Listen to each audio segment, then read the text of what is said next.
The high plains of southeastern Colorado is a dry, arid region. The average annual precipitation here is 12 inches. That's the average.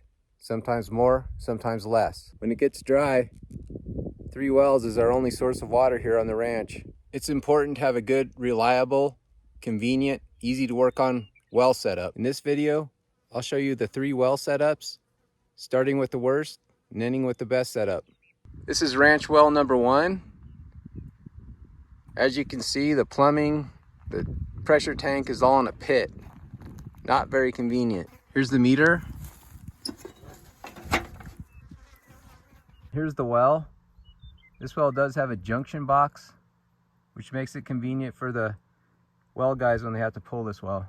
In the wintertime, we cover this pit with a tarp and then insulate it with old hay. There's the hay we used to insulate the well pit last winter. So in the winter, when the well pit's covered with a tarp, insulated with hay, nobody's getting in there to check things out. If there's a problem, we won't know until we see water. Let's open up the pit and check it out.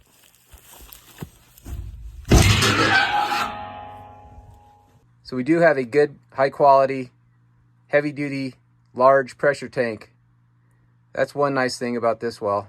One of the negatives, there's not much room down there. When you have to change something out, fix something, it's not a lot of elbow room. There's also a lot of black widows in there. I'll show you the setup down here in the pit. This is where the power supply comes in underground. There's a fuse, and I do have an outlet. I can run a heat tape off this. And if I need to service the pressure tank, I can plug an air compressor in there. Junction box. And one upgrade we made was putting all the wires in a conduit, protect them from mice. These two go to the pressure switch. This goes to the pump control box. Here's the pump control box. This is power to the well pump. Use spider webs. That's another negative about the pit. Anyway, if you ever lose power to your well pump and you have a pump control box, like say in a lightning storm, try hitting these 2 reset buttons. Sometimes that'll solve the problem. Here's the water supply from the pump. Check valve. And because there's not much room in here, we use this high pressure tubing. This is a heat tape on it. So pressure gauge, pressure switch, main shutoff valve. One of these doesn't work.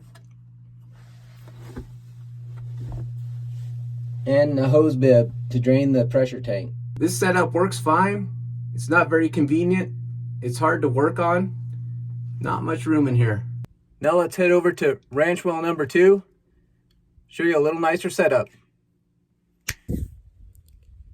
Here we are at ranch well number 2. I'm sure you can already see some upgrades. Here's the well. We have this one protected with this pipe cage. A lot better than those panels you have to climb over. The wells in this region of southeastern Colorado are drilled into the Dakota Sandstone Formation. The Dakota Formation consists of 2 layers of sandstone separated by shale or clay. These 2 layers of sandstone are full of water. They're basically aquifers. Here on the ranch, the first Dakota is about 500 feet down, and the second Dakota is about 600. This well is 540 feet deep. There's 12 joints of 30-foot drop pipe. That puts the pump at 360 feet down. And the water in the Dakota Formation under pressure pushes up to a depth of 200 feet. So that's 200 feet water level, 360 pump, 540 bottom of the hole. Here at ranch well number 2, one of the main upgrades is our well house. But I want to go over here by the meter and show you something else.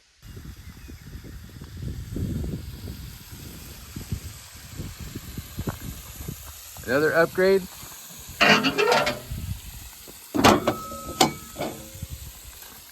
Transfer switch. We can run a generator up here if we lose power. This setup only allows one or the other to be on. Main power from the grid or your generator because of this. Here's where we plug in our generator. This transfer switch, which allows us to run a generator if we lose power, is a major upgrade. I recommend this to anybody living in the country, on a ranch, or on a homestead. Now let's check out the setup in the well house. Here's the power supply into the well house, protected by this heavy-duty pipe cage. This outdoor metal exterior door is really nice.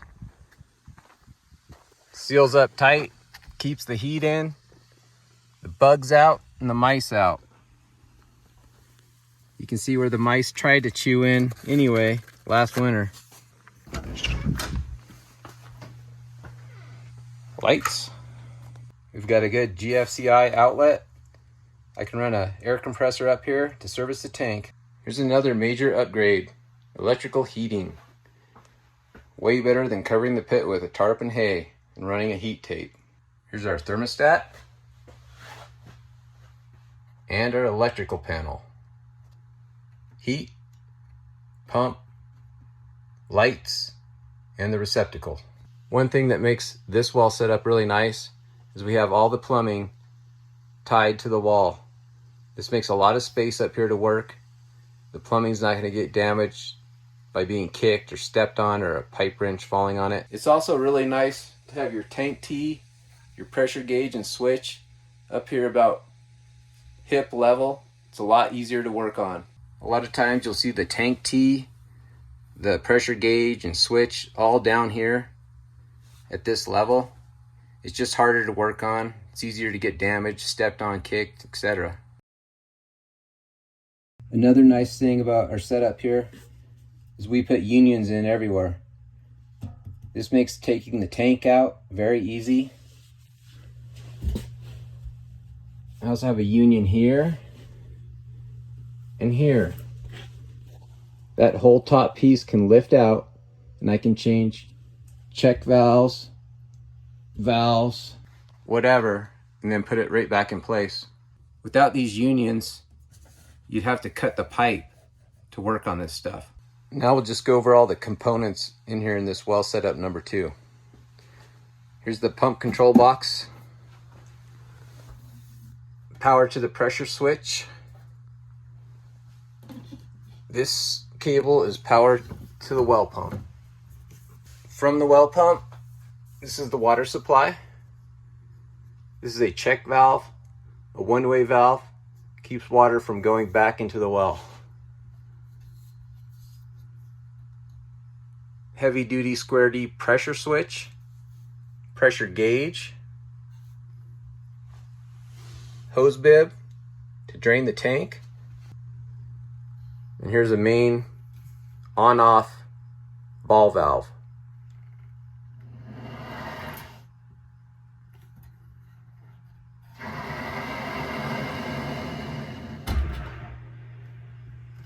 Then we have water supply out to our many miles of pipeline.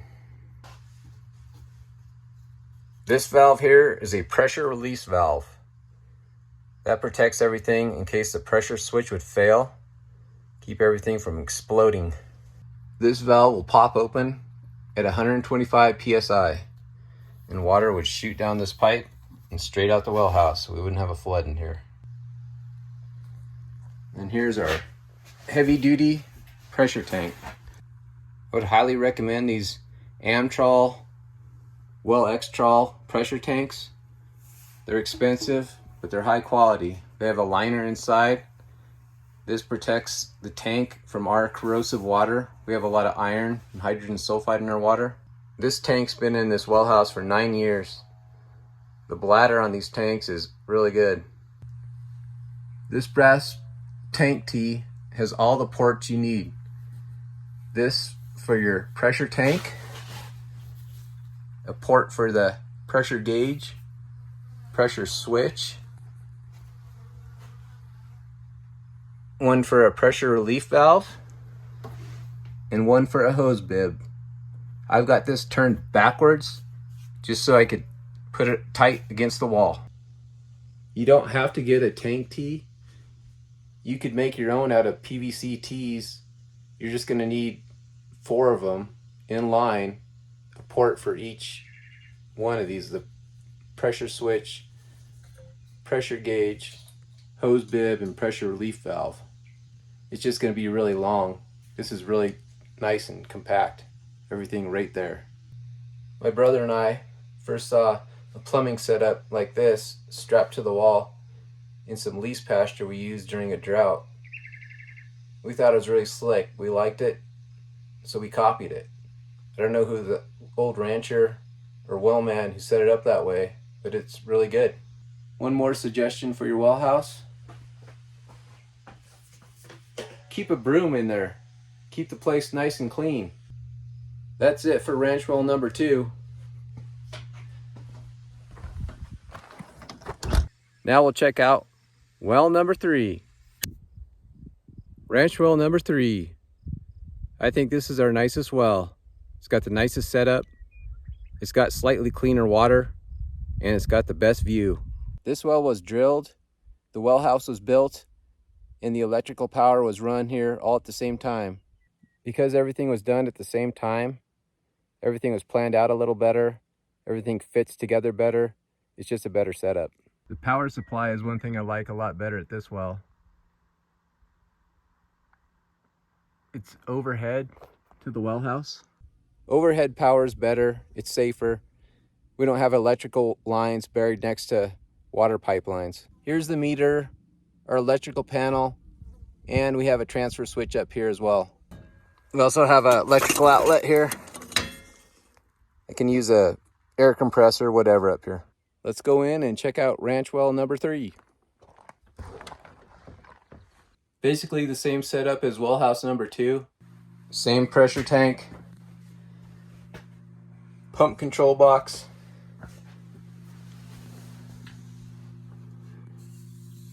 water supply from the pump. Up here we use plastic unions. These are a lot nicer than those brass ones. They don't leak as bad. Here's our check valve, pressure switch, pressure gauge, hose bib, pressure relief valve. Same setup, water can exit the well house. On-off valve. Having all these unions makes it real easy to change valves, check valves, whatever you need to do. Everything comes apart like Legos. This is also really nice. We have a switch for the pump right here, right next to the pressure switch. Makes it really convenient, really safe. If you have to work on this switch, raise or lower your pressure, you can turn the pump off right there.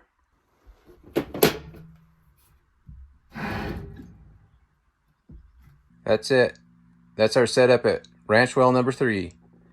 We also have these iron and sulfur filters up here for treating our water, but that'll be a different video. Hope you find this useful if you're setting up a well at your ranch, farm, country home, or homestead.